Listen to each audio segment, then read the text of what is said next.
Hi, I'm Paul Crismer and I'm your happiness expert, and this week's video is all about venting. You know, when you're feeling bad, angry, sad, or whatever, and you really just need to release those emotions. Well, the question of the video is it good or bad to be venting? And the answer is yes.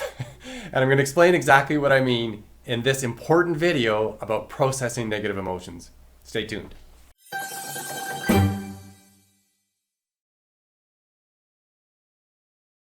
As a coach, public speaker, and best-selling author, I teach topics just like this one all around the world.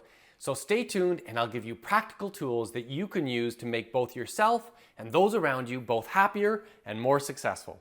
Yeah, so our subject today is all about emotional venting. And we all know what it looks like. We hang out with friends or see people at work that really just need to release whatever's going on for them. They're talking about the troubles in their family or what a jerk their boss is or how angry they were at the driver that cut them off. Whatever it is, people often have this really significant need to just share their emotions. Emotional venting is indeed good if it leads to processing. Emotions are an expression of something that's important. If we're angry, there's probably been an injustice. If there's a sadness, then there's probably been some loss. If there's shame, then we've probably done something wrong. Negative emotions are not in and of themselves bad, of course. They're instructive. They're helpful to us.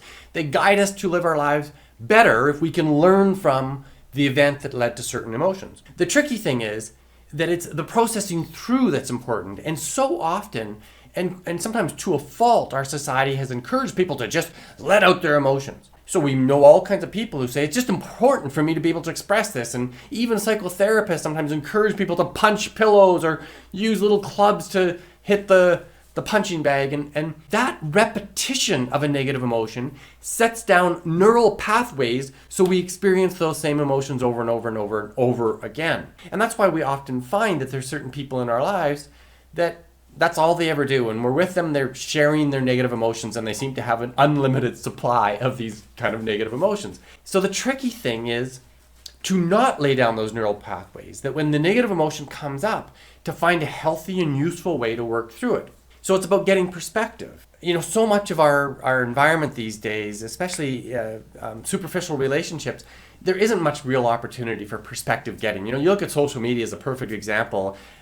Tribes of people get together to have a hate on for a certain thing or another. In some respects, they may feel that it's cathartic to be a part of this group. But because they're not really interested in working through the emotions, instead they're working through a sense of belonging by being with people who share those emotions run deeper and deeper and deeper and they get no processing at all. That in and of itself is very unhealthy. Neural pathways make the negative emotions repeat. We're often coached a little bit incorrectly to simply be these great listeners, to not offer advice, that when your friend comes by and has got to share their burden, you just listen and don't advise. And you know, that's not quite right. There's an art to it.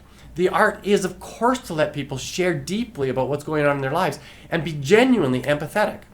And then at the right time to be able to say, gee, and I wonder, is there something that you're learning from this? Or, you know, can I ask you about some other feelings? What else came up for you in this? Or gee, I'm really sorry that that's the situation.